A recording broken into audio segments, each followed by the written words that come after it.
day that God has given us, let us rejoice and be glad that we're in it. I'd like to welcome the online people who watch us week to week, and also welcome all of you that came out in this sweltering heat.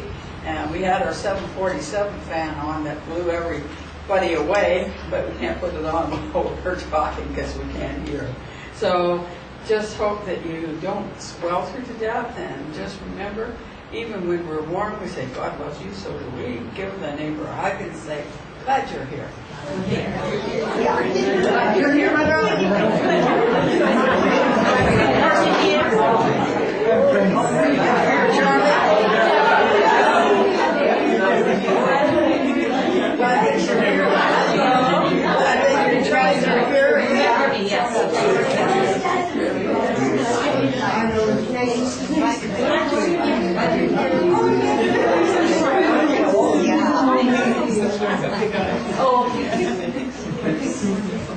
That's wonderful. Let's join me for the opening prayer, please.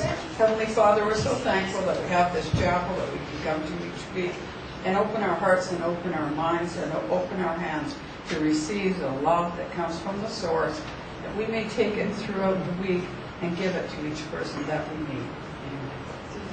Everybody be seated. Well, this is a wonderful day. I was listening, as I usually do, to Crystal Cathedral, and they were talking down there this morning about wonderful things. And it is a wonderful day. It is a wonderful place that we have to worship here. And I'd like to tell you that we have a gratitude attitude here, and that does promote spiritual generosity. And as I see, even in this warm heat, a whole bunch of people are coming in, so this is great. I'm going to be speaking today, so caring for me today is Charlie Seaman, and of course you all know Charlie, so give him a hand and I'm going to give him your Thank you, Barbara. And for those of you who don't recognize her, Reverend Barbara Leonard, the founder and senior minister of our church. We also have on the platform with us Ms. Celia Collin, who plays our piano and makes us all sound so wonderful. Thank you. And in the back, Ramona Morel, who is our minister in training. Thank you for being here, Ramona. Now I'd like to go to song number 30, Channel of Peace. Thank you.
like to ask Barbara to come forward for her address. Thank you, Joe. Well, good morning. Good morning. This is really a privilege to speak to you. A couple of weeks ago, I talked a little bit about garden and what the garden represents as people in our lives. And so, as I said, there are flowers that come, and they come but once, and they bloom, and they put a great array of flowers, and you're so happy to see them, and it's wonderful. And you think, oh darn, I'm going to have to put new flowers in next year because I can't keep them. They're going to be gone. And so you sometimes miss those flowers, and they've been there once, they brought their beauty.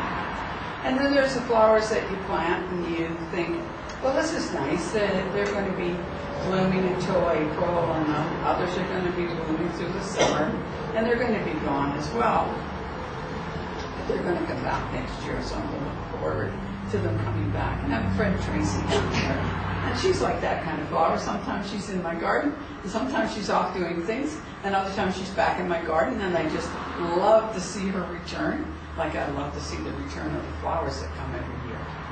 And so we also look at the fact that there are the trees and bushes, as I said. And the trees are the ones that I can lay my back against in the harsh times that I'm going through, and I'm tired, and I've worked hard all day, and put my back behind, these trees are behind me, and they're supporting me, and I can look up, I can look at the blossoms, I can think, oh, aren't they beautiful? And then I can reach up and pick the golden plums and eat and feed myself for many years on those wonderful people that keep my back and are there throughout the whole of my life to keep me and support me. And so I'm so thankful that I have each of these different types of people in my garden. And I have to remember, too, that regardless of what the flowers that came and went, what they brought and taught me is what's most important. And also not to be afraid to replant flowers in the spot that's empty. You know, sometimes the flowers leave because they need to go to something else. Sometimes they leave in anger. Sometimes it leaves a hole in your heart. But you cannot go around the rest of your life feeling I cannot plant new flowers. I cannot be joyous. I cannot be thanking for the time that you were there and not curse the garden that I grew in. So today I'd like to talk about the seasons, though.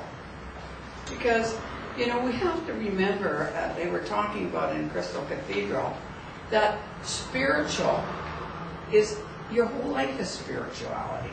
You can't separate what is spiritual, what isn't spiritual. And I agree with that. But if you're going to separate it to physical, mental, and spiritual, all the same laws apply on all three levels. So if I look at the farmer and I look at what he does, I can kind of look at my emotional part of my life and I can say, this is what I have to do as a universal law to make my emotional life better. I have to take a look at what I put in the garden, what I put into the emotional part of my life, what I'm going to get out of the emotional part of my life. And also on the spiritual side. But then we have to look at that we have seasons. So just as we have flowers that come and go, or they stay, or trees are there, we have seasons of the time. And here comes the spring. The spring, the sunlight comes out, and we open up the garden, we open up ourselves to receive the new things that are coming in, the new seeds that are coming in. And welcome those seeds, and let God create something within ourselves, those seeds inside ourselves that make in the garden all those wonderful things that we have chosen so that we can have what we want to have in our garden, or what we need to have in our garden. And there is a difference between want and need. So the spring is an exciting time. It's not a time when we can see the results. We can see the hope. We can see the new life coming up. It can happen in any facet of our life. It can be, I'm in the spring of my life on a recovery from financial situations, and I can see the hope as I'm seeding new financial things in my garden.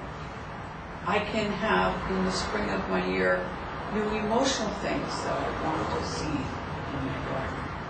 I'm looking at, my health hasn't been very good, and what was in the garden created things that weren't good for my health. So now I'm looking at spring bringing me a healthy time. This is a hopeful time. I can plant things that are going to be good for my health. I can be attracted to those things that are going to be better for me. I worked as a hypnotherapist for a number of years, and what I did when I was using hypnotherapy suggestion, because I don't hypnotize you, hypnotize yourself, and I would suggest to somebody that they would be attracted to something that would be more useful for them or better for them, whether it was a non-smoking program, because you never quit smoking. You either choose to smoke or choose not to smoke. So if you choose not to smoke, then you will be attracted to things that are going to be better for you. Going for a walk, visiting with friends, replacing one bad habit with a good habit. Okay, so because we never really quit something. We basically have it in our system and we replace it with something better. So we want to be attracted through our spiritual side, through our God self, our connection to the higher self. Things that are going to be better for me, whether that be in a program to become a non-smoker, or whether that be in a program to bring better things into my life, better relationships into my life. What did I learn? So I'm learning not to see those things in my life that brought a poor relationship. So I'm looking at that. That is the spring that I'm looking at. And in the summer, you see, spring is the time of hope. It isn't always say spring is hope. Because we got the seed in the ground, but you know what? We have to have faith that that seed, first of all, is a good seed to germinate, that it will germinate. We have to also have faith that God is going to put the right kind of climate in our garden, because He's given us good land, but we're going to have the right kind of climate in there. We're going to helpfully be attracted to the right kind of climate, the right kind of attitude into the garden, so that it grows properly. But we can't see it yet, so we're on faith and hope at that point. Now we're going into summer. Whoa! Hey, look at that! Up pops the flowers, up pops the fruit, or whatever's growing in there. And you go, oh, wow, I'm really going to get a crop. But you still have something to do, even in spring and in the summer, and that is you have to tend that. You can't just say, I'm going to throw the seed in the ground, I'm going to walk over to the corner store, and I'm going to talk with my friends or sit under the shade tree and hope that it's all going to do its thing, because there are, and I don't like to call them weeds, but there are unwanted flowers that come in my garden sometimes that are detrimental to what I'm trying to plant. Tracy and I talked about that, didn't we, Tracy? That sometimes you get a weed that's, vines are beautiful. They climb up your fence, and they're really beautiful. And morning glories come out with their beautiful flower. But if you get them in your garden, and you've got some other flowers in there that you do want in that garden, and you really don't want those flowers in there at that time, they wrap themselves around some of your real good flowers, right? And choke them out. Now, what do you say? I got to get rid of this unwanted flower. So you go in there, but in the process of getting rid of the unwanted flowers, sometimes you take some really good plants out with it. It's unfortunate. It's just the way it is, because it's already wound itself around there. So you have to sacrifice a few of them, and you have to go in and tend that garden. And God does teach you how to do this in your life. If you have people in your life that are like a weed, that are like America, morning glory, and even though it's beautiful, it finds itself around and starts choking the production that you're doing, then you don't have a choice. So now we're going to go in the summer, though, we're going to look at all these things coming up. I had faith. I did all the things that God told me I needed to do. I went out and had hoed it, and I brought water to it, and I did my work. I did my work. I didn't only just have faith, but I did my work. I chose, first of all, what the seed was, because I'm not going to plant corn, and I can pray over it all I like. Hi, corn, I wish you'd be broccoli. I could pray it's not going to be broccoli. I better read the package and make sure it's broccoli going in there. So now I've chosen what I put in. I've worked and done all the things that I'm supposed to do, because I'm now coming to the summer, and I've got to keep working at it. It's not time to pick the stuff yet. The corn is growing up, and it's beautiful, and it's green, and you can see that it's growing to the heights and getting ready to cob.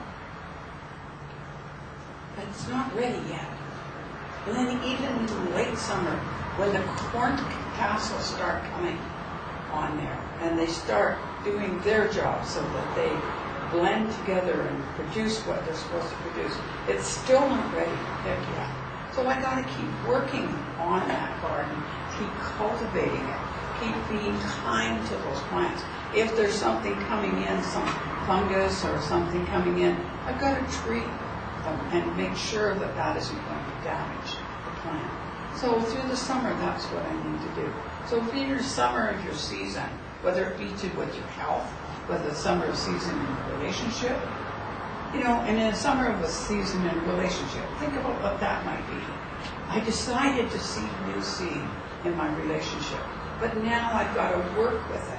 I can see results coming from it, but I can't just sit back and say, oh, well, I did what the counselor said, or I did what the doctor said, or I did what I was supposed to do, and now I can just sit back and it should just happen. I've got to keep working at that. I've got to keep doing the things that I need to do to make my life what it's supposed to be, whether it's mental, spiritual, or physical. And so I'm going to work at it. But you know what? Then it's going to come to fall. Oh my goodness, are we going to have a good time?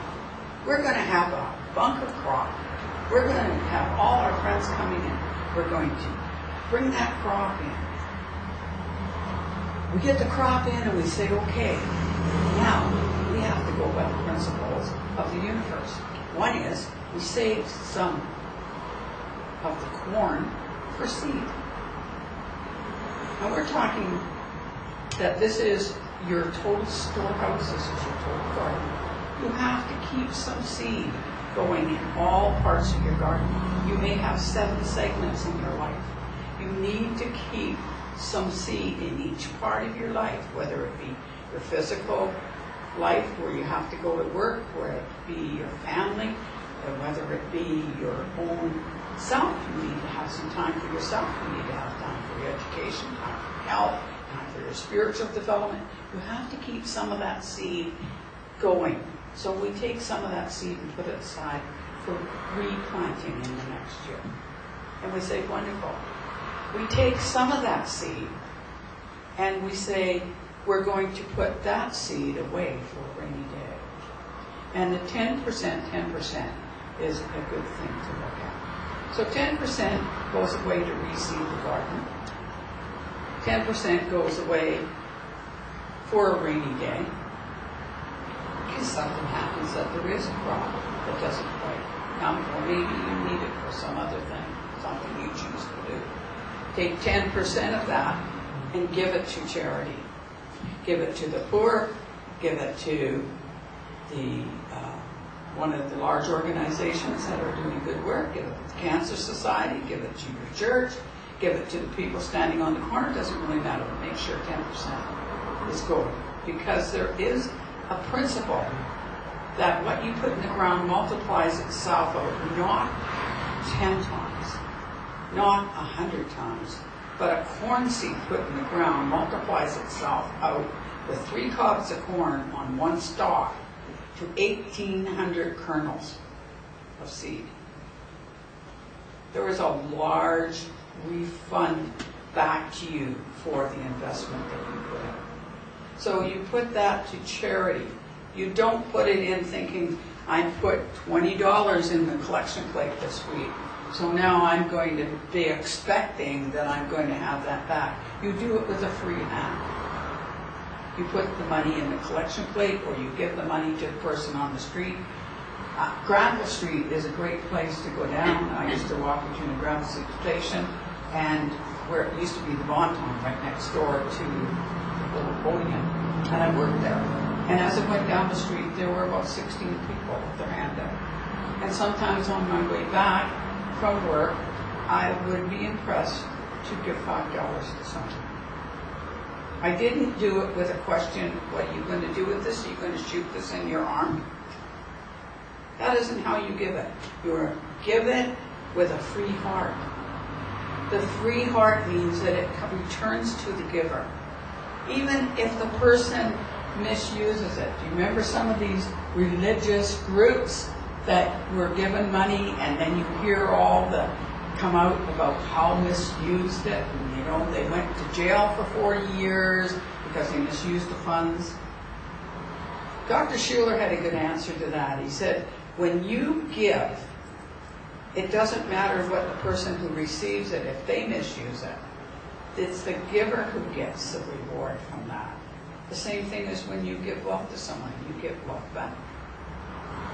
So you are looking at the universal law, and you don't ask, you just know that it's part of the universal law, that that is going to come back. You take care of your health, you know that you're going to get a reward for that. You take care of your relationship, and you're going to get a reward from that. Not always are people going to go the way that you expect them to go. It's like the flowers. Maybe they're there for a season. So now we've gone to the fall, and here now I can invite all my friends over. Come on to my house. We're going to have a big feast.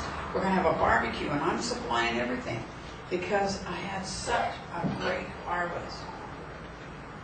And then comes the winter. We all have winters of our season. And I'm talking about in your life garden, not just your garden, but winter. We do not plant corn in winter. We do not expect to put a corn seed in the ground in the winter under the snow and think it's going to come up. But what we do in the winter is we assess. So you sit down when you're in the winter of the season. And that might be in your emotional life at the moment. And in that time you sit down and you say to yourself, what was good about what I did in my past garden? What brought me and taught me something? I'm going to use those tools to carve myself a magnificent future. Did I make errors of judgment in how I chose my crop? Did I make errors in judgment on what I did or didn't do to make this productive crop? Was I a party to my own losses if I lost? And I can sit down and assess it, not suck my thumb on it, but assess where I was not as correct maybe as I should have been, and correct that, and then choose wisely on the next half on what I'm going to put in my next garden, and then decide that, okay, I'm going to look at that as a brand new start, brand new garden, and I'm going to choose wisely of things that were productive, and I'm going to bring those back into my garden, and I'm going to continue with that. But if there are some weeds, unwanted flowers, if you want to say, that have been there, learn what you did to be party to have those things happen in your garden. And even if you don't feel that you were deserving of what happened, learn from that and go forward to not have that in the next garden, so that you have a tool to carve yourself a magnificent future. God can't even change something of the past. Do you know that? So many people live with a miserable childhood I had. What a miserable childhood I had.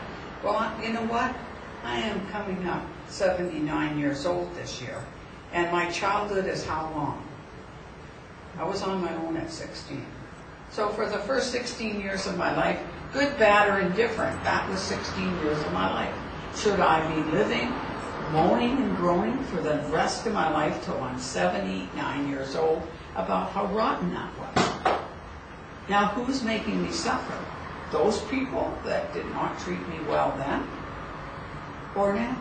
So I'm not going to condone what they did, but I'm going to say thank you for what they did, because they taught me something. They taught me what not to do. And so when I come into my new garden now, I'm going to choose wisely what I put in there.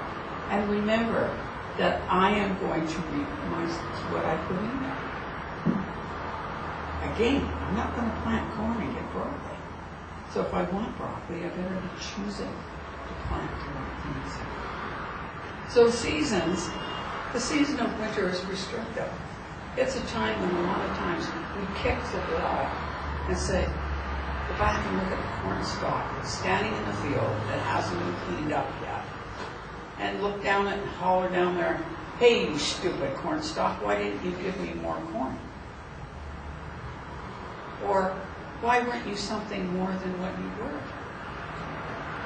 Going back there and doing that does not help your situation now. The only thing you go back into that type of garden for is what did you learn, what did it teach you, what are you able to use now to bring yourself into a more successful time. And another thing young Dr. Shearer, I guess he's not Dr. Shearer, he's Pastor Shearer, young Bobby, said this morning, is that the wonderful thing about our country, he said down there, is that you are allowed to fail and get back up and start again, and fail, and get back up and start again, and fail, and get back up and start again. And that's the same thing in Canada. We have the right to fail and learn something from it and get up and start again. And then go back and put myself back in that same emotional pencil sharpener. Didn't learn what I needed to learn. Well, my fingers healed. Let's go back in and grind it again. Ooh, that hurt. Failed again. I kept doing the same thing. Like Einstein says, you will not solve the problem with the mind that created it. So you have to change your thinking when things aren't going right. So I'm not here as a preacher. I'm here to show you that this is what I have to do in my life.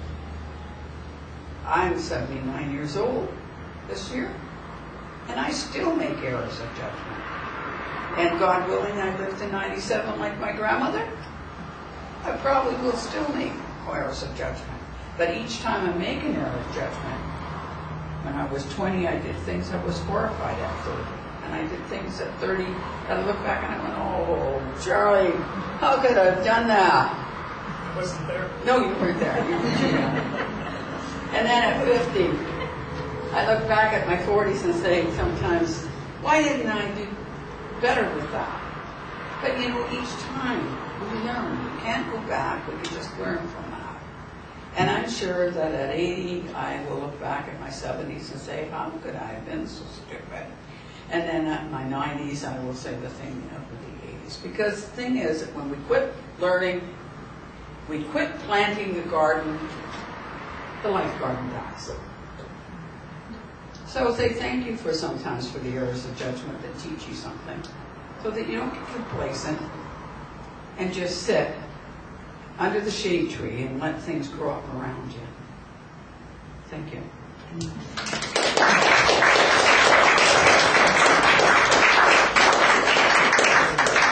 Thank you very much, Barbara. And we would do well to remember that progress is open to every human soul, no matter what condition it's in. And that all our brothers and sisters across the world have that same right and privilege to do it their way, go their own way, and be the people that they live in your garden. And now, we will go to our healing meditation. So if our healing facilitators would like to take a place, if you'd like hands-on healing, please take one of the chairs, and a healing facilitator will be with you.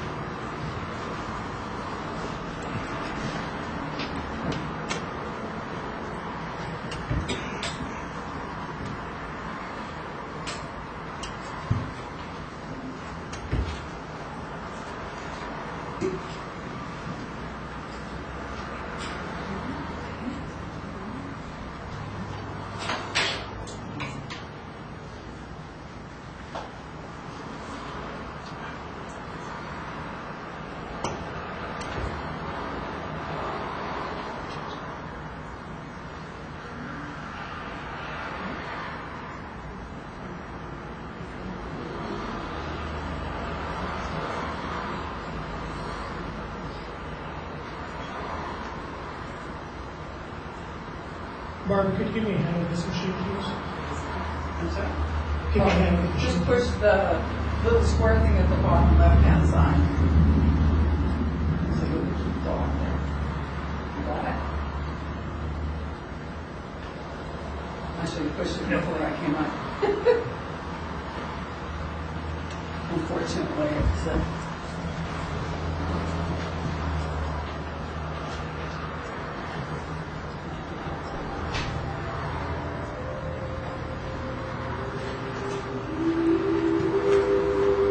comfortable position and take your thoughts inward and upward to the spot in the universe where God resides and healing begins.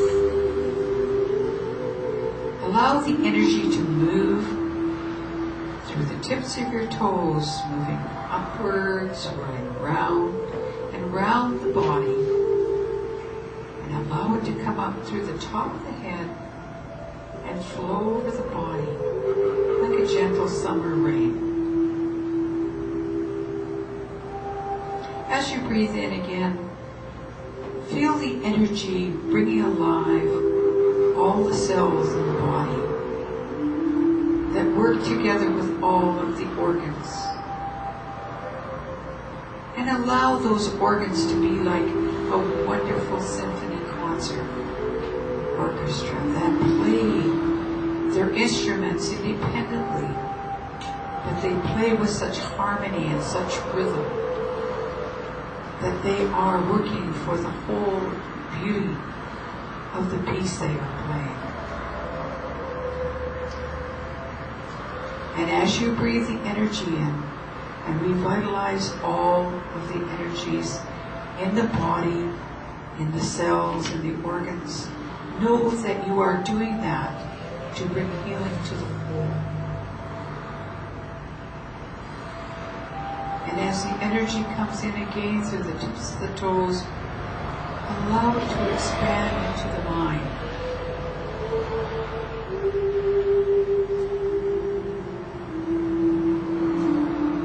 Let the mind open and be receptive. Let the mind be positive and be healthy, so that it may touch the dreams, the ideas that God has to make you all that you can be. Allow those dreams, those thoughts, those energies to come through the mind to healthy growth, so that they will grow and produce the dream that God has for you.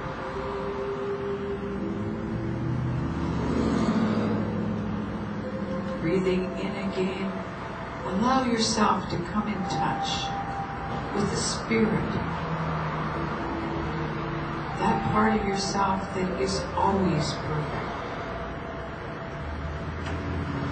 And allow the Spirit to communicate to the mind and the body what it needs for this journey that it is having in this physical existence.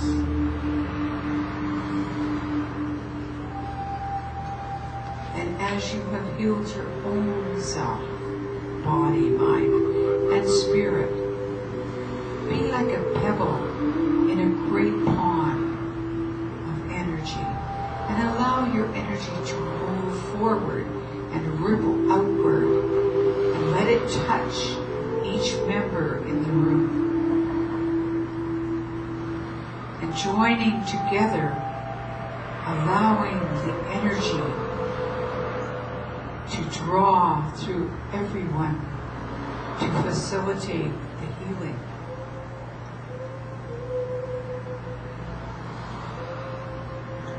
Taking a deep breath now, think about outside of this room, into the community of your family,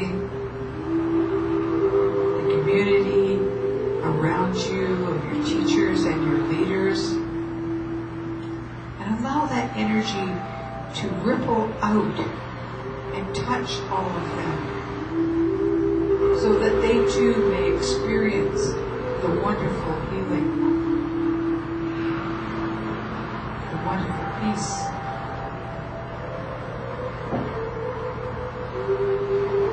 Allow that energy now to go forward into the world, and not only touch the world's leaders, but to touch the animals, the vegetation, the waters, the atmosphere, so that they may be healed. And let us be thankful to the animals and the vegetation and the minerals that give of themselves and serve us so greatly and feed us so much.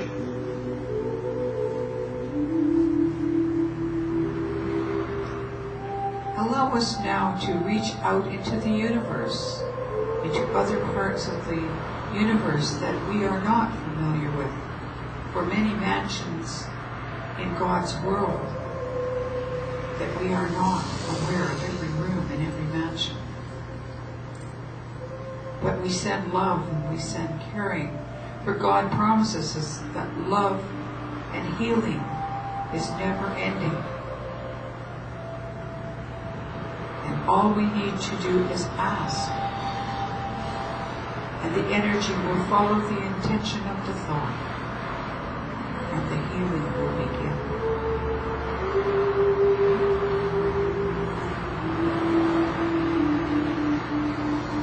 Now, as we circle back to the seat of the soul,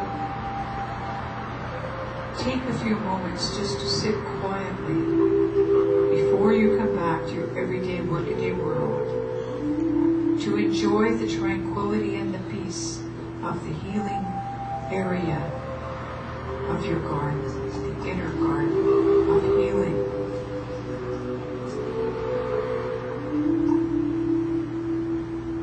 And know that you may visit here at any time, and God has promised that love and the healing is never ending. So open your hearts, your mind, and your hand.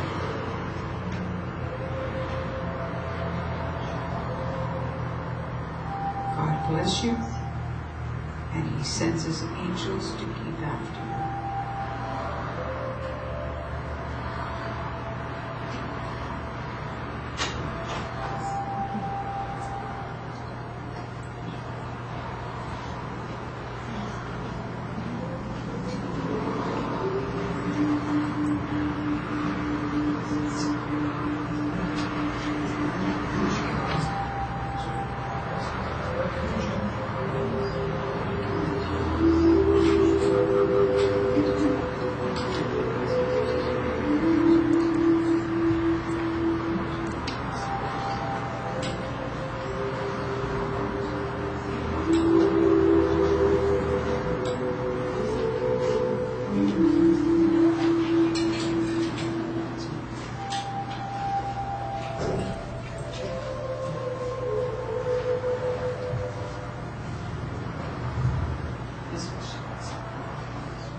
Thank you.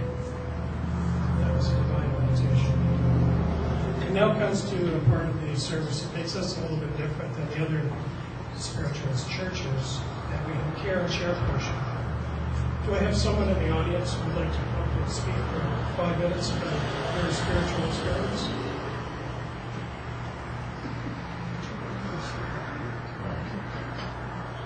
And if we don't, it'll be me.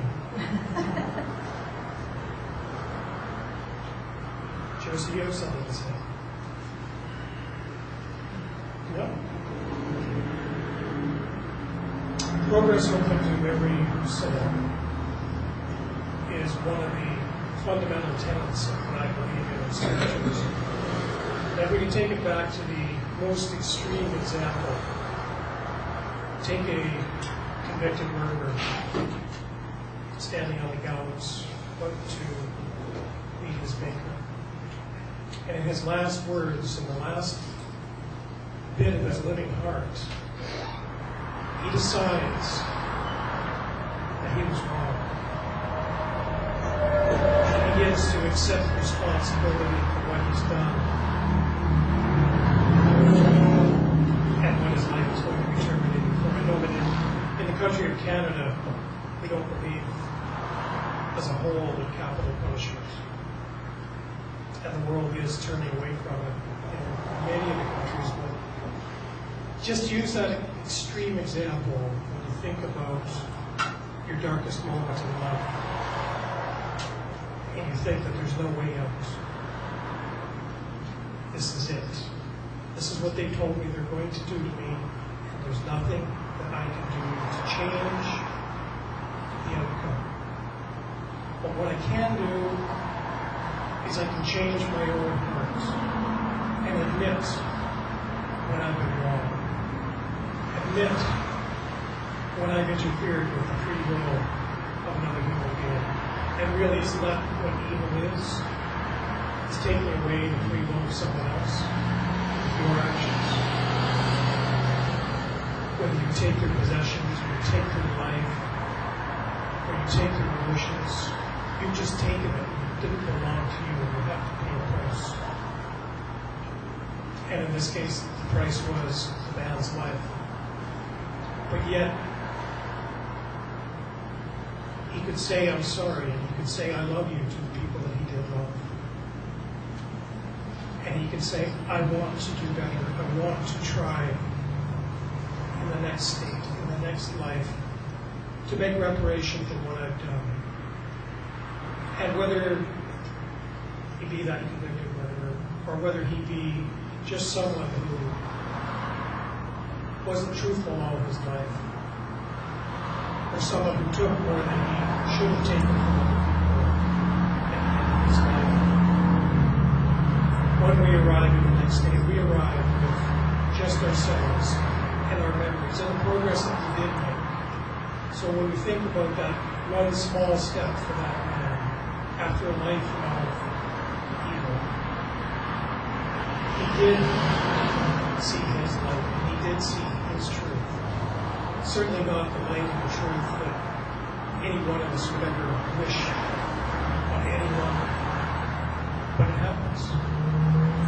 There are so many things in life that we may not accomplish, but we want to accomplish. We have to plant those seeds, at least by getting them in the ground. They'll have a chance to germinate once we're gone in the rest of our lives. But in the springtime, when those seeds are planted, life begins anew. It starts over in the endless circle. All things in the universe that were ever created are still here. All things that will ever be created are already here. They just haven't found their manifestation yet. Think of the circle of life as the endless circle for you. That no matter what you do, it will count the next day. All the pluses and all the minuses. And just try to change a couple of those minuses into pluses and see which way your life improves. Thank you.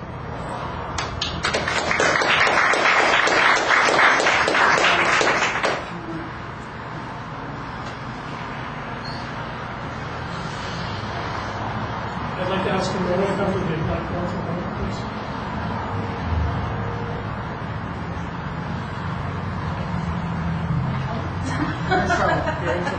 Yes. Ramona Morel, our Minister in Training. I would like to give you your official Minister in Training badges Thank you. to be worn with honor. Thank you. I definitely will. Congratulations.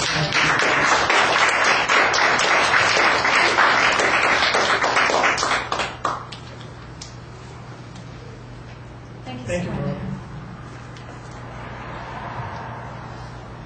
Just a few announcements. Please take your printout home so you're aware of what's going on, and also check our kindergarten website, which will be updated on Monday to put all the rest of the events for July in. And also, of course, in MENA. We're going to be using that a lot more summer and fall to try and grow our audience. We do need members. The membership here is $20 for a lifetime. It goes to support your chapel. We have a fairly heavy rent here, and we need the donations from all parts of the community to keep this little church going. Remembering that it is your church. And we do spiritual facilitation on Thursdays. We do guided meditations on Wednesdays. We're open to new ideas of what membership wants. If you've got ideas or you want to volunteer in any evening program with us, please do.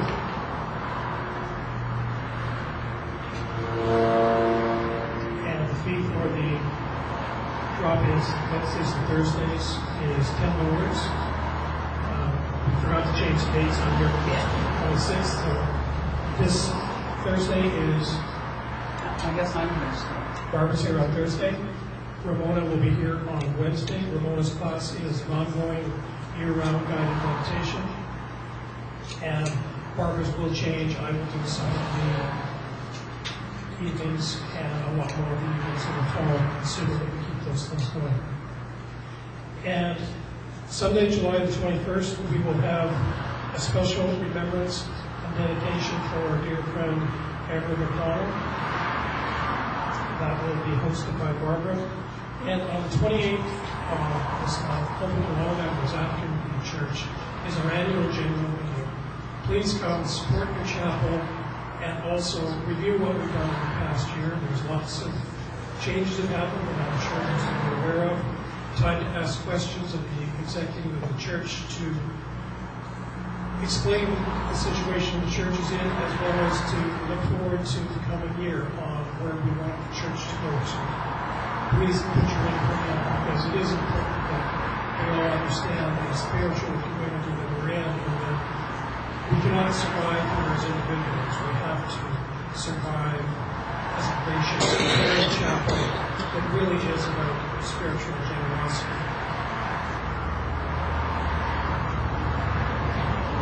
And with that, I would like to ask for your free will offering and birthdays. I'll do the birthdays first. Is anyone here for the first time? Welcome. Welcome to you. And is anyone celebrating an anniversary or birthday this week? My son's birthday week. Happy birthday. Happy birthday. Okay.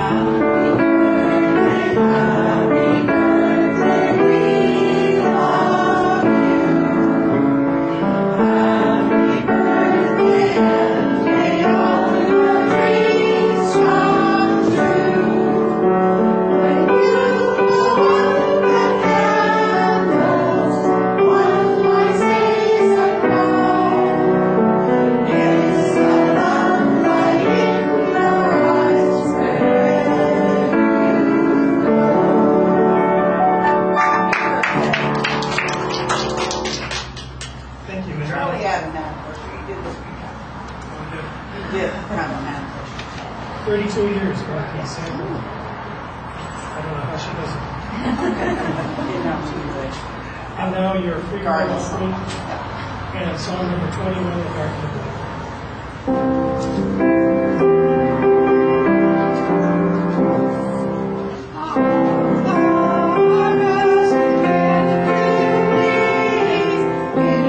Oh,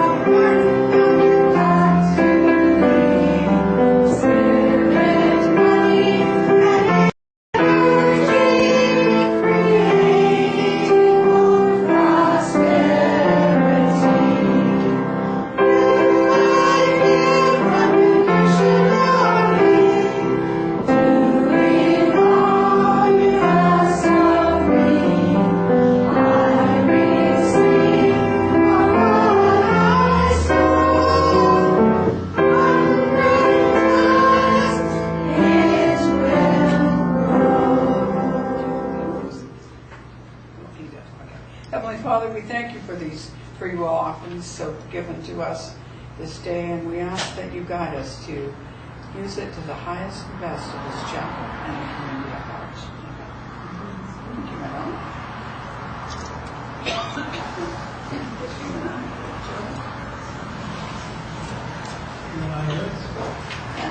Okay, now this is the part of the service that sets us apart from most of the traditional churches, so that we try to offer proof of the next step. So if the medium should come to you, please use your voice. It's very important to build that vibration between the spirit. It's a mind to mind to mind mental communication. And we can enhance it by sending our love to the platform, sending our love to those in spirit. So Barbara, when you're ready, please. Okay. I don't know where I'm going yet this morning. Comes to the lady on the end there with the glasses. Hi. Behind. I'm Robin, I know your name, but... Oh, okay. What's your name, love? Yeah. Oh, Jackie. Jackie. Okay, I'd like to come to you, Jackie, because I have a lady that's coming through, and she was a little bit browbeaten, if you want to say that, when she was in this first line. And she kind of held her head down. She didn't say too much, but she had a lot of thoughts going on. And when she passed into spirit, she was released from this suppression that she seemed to have on this level.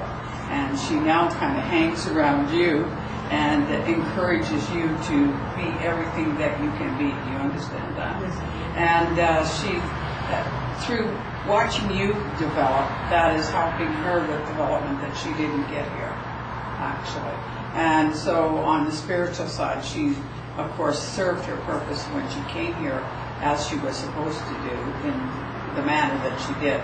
But as a spirit now, working on the spirit side, she's excited to see some new things that are coming up for both of you, because she feels that she's kind of in on some of the things that are going on.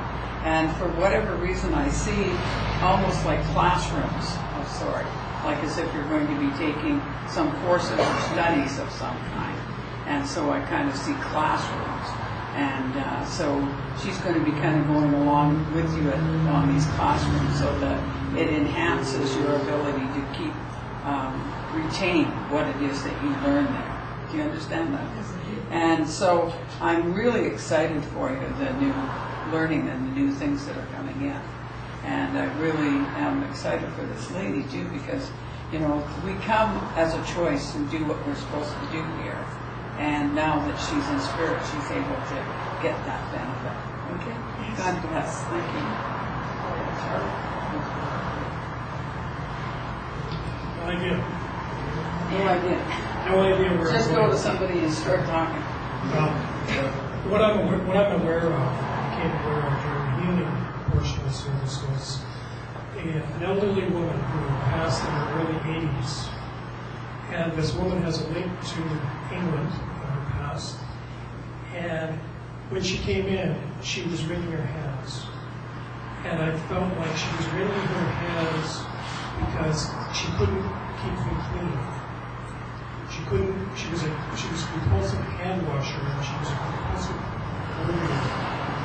And when she stepped forward to show herself to me, I could see a woman who was a little bit heavier than average, but expected for a lady in her 80s.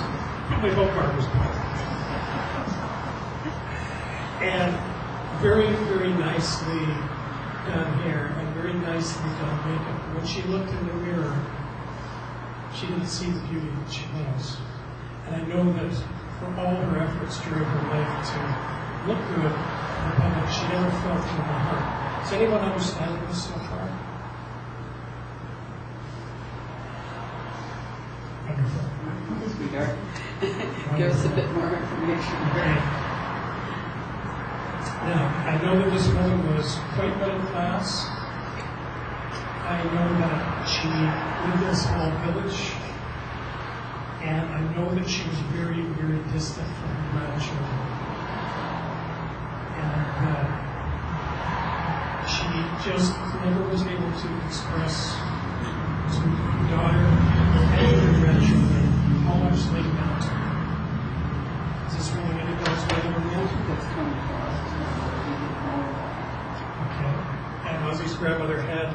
to England? Well, no, she was actually from Germany. Okay, But from the States, but she was German descent. German descent. Okay, well, this woman was showing an English village. She wasn't showing a German village. Okay. So I'm not sure that we can take that. But can you understand the rest of the information? The rest of it sounds Sounds about right. yeah, and then she died when he was 30, so. Okay. And when were you aware when she passed it? She used to take? I should have asked the question. She passed with that cancer for a long time. Well, she passed. Okay, and that cancer was in the Yeah, center of her stomach. Okay, there we are. Yeah. There we are. And she has been gone, as you said, a very long time now. Yeah.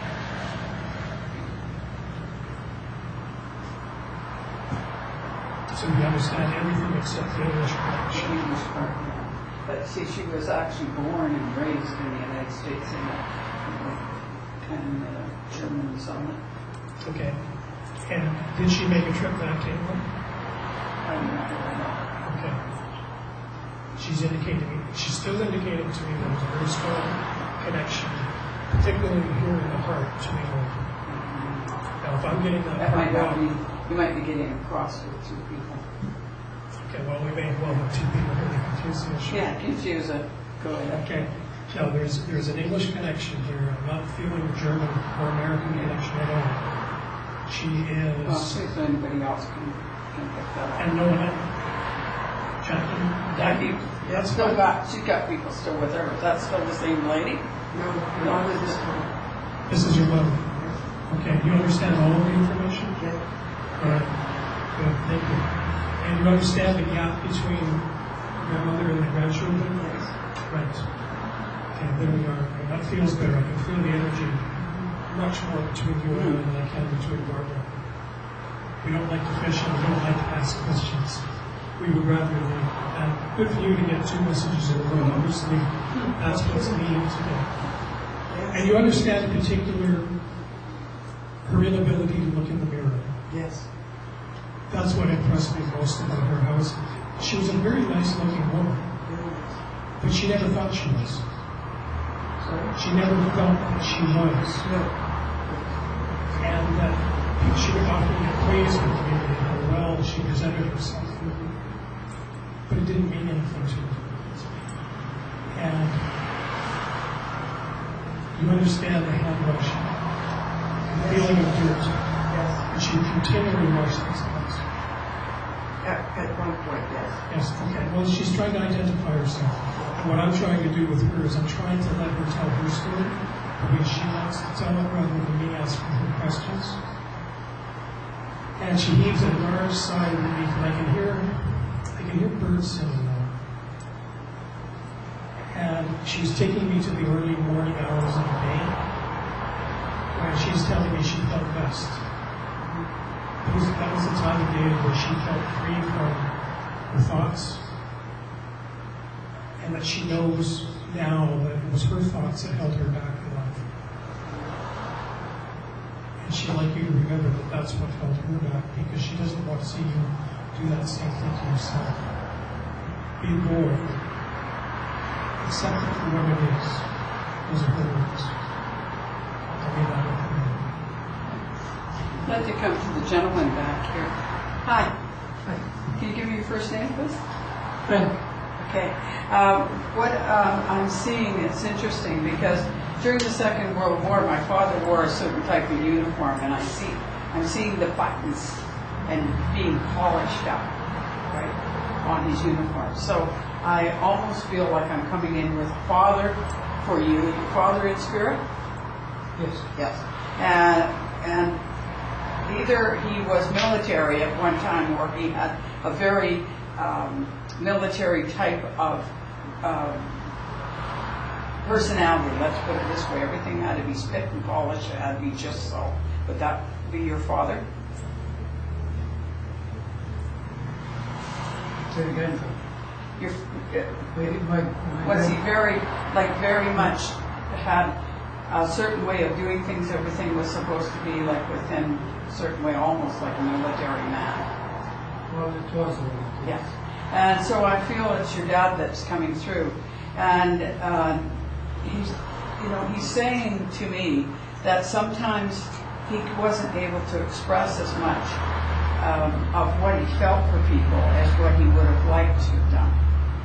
He had a deep feeling, deep caring for people, but he wasn't able to express that outwardly as much. And maybe that had something to do with this very, upstanding, strict kind of, everything had to be the way people seen men to be. And so that wasn't what men were. They weren't really, out there giving all of this show about their feelings. But he did have very deep feelings for you and for the family. And although, as I say, he didn't necessarily show it. I'm feeling at this time that I'm getting a lot of